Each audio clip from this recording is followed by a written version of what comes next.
আসসালামু আলাইকুম এভরিওয়ান। আজকের আয়োজনে থাকছে শীতের অন্যতম এক পিঠা, তেলের পিঠা।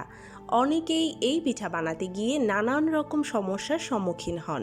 তার মধ্যে একটি হচ্ছে তেলের পিঠাটা ঠিকমতো ফুলে না, কিংবা তেলের পিঠার শেপটা ঠিক আসে না। তো তাদের জন্য আজকে আমার এই আয়োজন। খুব পারফেক্টভাবে এবং শতভাগ সফলভাবে আমি এই পিঠাটা আপনাদেরকে তৈরি করে দেখাচ্ছি। আশা করছি আপনাদের কাজে লাগবে। প্রথমে একটা মিক্সিং বলে আমি 2 কাপ পরিমাণ আতপ চাল সারা রাতের জন্য ভিজিয়ে রেখেছি। আপনারা চাইলে এখানে 1 কাপ আতপ চাল এবং 1 কাপ পোলাও চাল এইভাবে ইউজ করতে পারেন। চালটাকে ভালো মতন ধুয়ে পরিষ্কার করে তারপর পর্যাপ্ত পরিমাণ পানি দিয়ে সারা রাতের জন্য ভিজিয়ে রাখতে হবে। মিনিমাম 6 ঘন্টা তো ভিজিয়ে রাখতেই হবে। এরপর চালটাকে ভালো মতন ধুয়ে পানিটা আমি ফেলে দিয়েছি এবং চালটাকে ঝরঝরে করে নিয়েছি। এখন এখানে আমি দিয়ে দিচ্ছি হাফ কাপ পরিমাণ পানি। পানিটা নর্মাল পানি, এটা গরম পানি না। সেই সাথে দিয়ে দিচ্ছি হাফ কাপ পরিমাণ ময়দা। এখানে ময়দাটাই ইউজ করা লাগবে।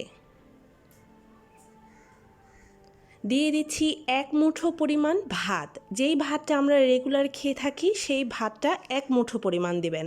দিয়ে দিচ্ছি 1 চা চামচ পরিমাণ বেকিং পাউডার। সেই সাথে দিচ্ছি হাফ চা চামচ পরিমাণ লবণ। 1 কাপ পরিমাণ গুড় দিয়ে দিচ্ছি। এখানে খেজুরের গুড়টা ইউজ করেছি, আপনারা চাইলে আখের গুড়টা ইউজ করতে পারেন কিংবা চিনি ইউজ করতে পারেন। মিষ্টিটা আপনারা আপনাদের পছন্দ মতো দেবেন। এইবার সব কিছু আমি ব্লেন্ডারে খুব ভালো মতন ব্লেন্ড করে নিচ্ছি। খুব ভালোভাবে ব্লেন্ড করা হয়ে গিয়েছে, দেখতে পাচ্ছেন ব্যাটারের ঘনত্বটা। ব্লেন্ড করার সময় আমি আরও 3 টেবিল চামচ পরিমাণ পানি ইউজ করেছি। এখানে টোটাল পানি দাঁড়িয়েছে হাফ কাপ প্লাস 3 টেবিল চামচ পরিমাণ। ব্যাটারের ঘনত্বটা এই রকম ভারী থাকবে, কোনোভাবেই ব্যাটারটা পাতলা হবে না। এইবার আমি চলে যাচ্ছি চুলায় পিঠাগুলো বানাতে। চুলায় একটা লোহার কড়াই বসিয়ে তাতে তেল দিয়ে খুব ভালো মতন গরম করে নিয়েছি। তেলটাকে অবশ্যই ভালোভাবে গরম করে নিতে হবে। এরপর ব্যাটারটা খুব ভালো মতন নেড়ে চেড়ে 1 হাতা পিঠার ব্যাটার তেলের মধ্যে দিয়ে দিচ্ছি। পিঠাটা যখন এইভাবে উপরের দিকে ভেসে উঠবে তখন একটা চামচের সাহায্যে এইভাবে ঘুরিয়ে ঘুরিয়ে দেবেন। এতে করে পিঠার চারপাশে তাপটা ভালোভাবে লাগবে এবং পিঠার ভেতরে কাঁচা ভাবটা থাকবে না। ঘুরিয়ে ঘুরিয়ে দেওয়ার পর এইভাবে উল্টে দিচ্ছি। উল্টে অপর পাশটাও ভেজে নিচ্ছি। চুলার হিটটা লো থেকে সামান্য পরিমাণ বাড়ানো থাকবে, অর্থাৎ লো মিডিয়াম হিটের মাঝামাঝি থাকবে। চুলার হিটটা কোনোভাবে বাড়িয়ে রাখবেন না। একটা পিঠা তৈরি হয়ে গেল, দেখতে পাচ্ছেন কতটা ফুলকো হয়েছে। আপনাদের সুবিধার কারণে আরও একটা পিঠা বানিয়ে দেখাচ্ছি। আবারও ব্যাটারটাকে ভালো মতো নেড়ে চেড়ে 1 হাতা ব্যাটার তেলের মধ্যে দিয়ে দিলাম। যখন পিঠাটা এইভাবে ফুলে উঠবে তখন এটাকে চামচের সাহায্যে এইভাবে ঘুরিয়ে ঘুরিয়ে দেবেন। এতে করে পিঠার চারপাশে খুব ভালো মতো তাপ লাগবে।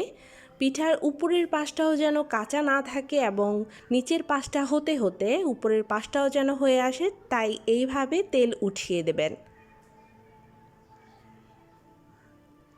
পিঠার একটা পাশ হয়ে আসলে উল্টে দেবেন। এই পিঠাটাও হয়ে গিয়েছে। এখন তেল ছাড়িয়ে এই পিঠাটাও আমি প্লেটে তুলে নিচ্ছি। দেখতে পাচ্ছেন দুটো পিঠাই অনেক বেশি ফুলকো হয়েছে। এটা হচ্ছে আমার শেষের পিঠা। সর্বশেষ আমি যে পিঠাটা তৈরি করেছি এটা সেই পিঠা।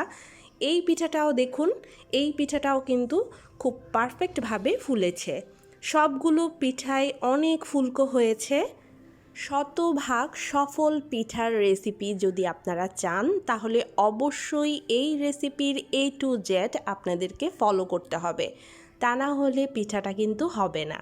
এই পিঠাটা খুবই সেনসিটিভ পিঠা, চুন থেকে পান খসলেই এই পিঠাটা আর হতে চায় না।